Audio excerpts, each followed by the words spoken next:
सगळे पार्टींना निवडून येणारा आमदार पाहिजे, काम करणारा आमदार पाहिजे.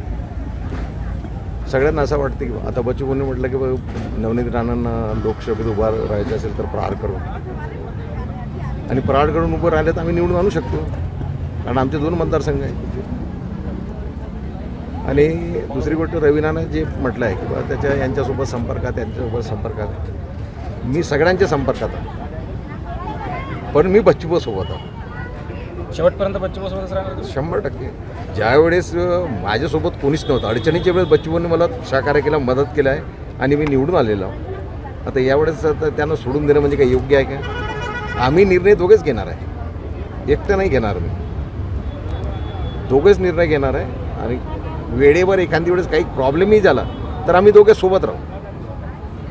म्हणजे बच्चू कडूंना सोडणार कोणत्याही प्रति ज्या व्यक्तीने मला अडचणीच्या वेळेस मदत केली त्या व्यक्तीला कसं काय सोडू मी?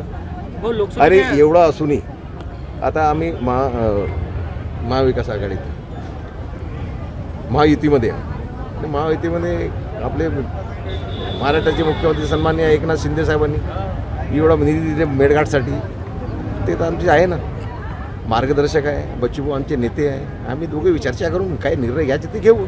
लोकसभेला तुम्ही प्रहारचा कॅन्डिडेट देणार आहे का? बच्चूभाऊचे हट्ट आहे की आम्ही 48 पैकी एखादी तरी द्या आम्हाला.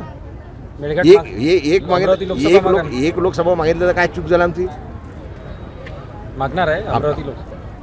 आता ते अमरावती असू की कोणतेही असू, पण एक तर द्या आम्हाला, एक द्या, 8 ते 10 आमदारकी द्या. आमची पार्टी आहे ना, पार्टी तर वाढला पाहिजे की नाही? बच्चू भाऊंनी म्हटलं की महायुती नाही, तो निर्णय बच्चूभाऊ घेणार आहे.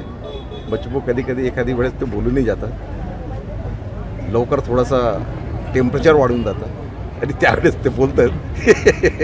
ते ज्यांच्यासोबत नाता घट्ट नाही ना, त्यांच्यासोबतच जास्त नाता घट्ट असते बरं, एवढं लक्षात ठेव.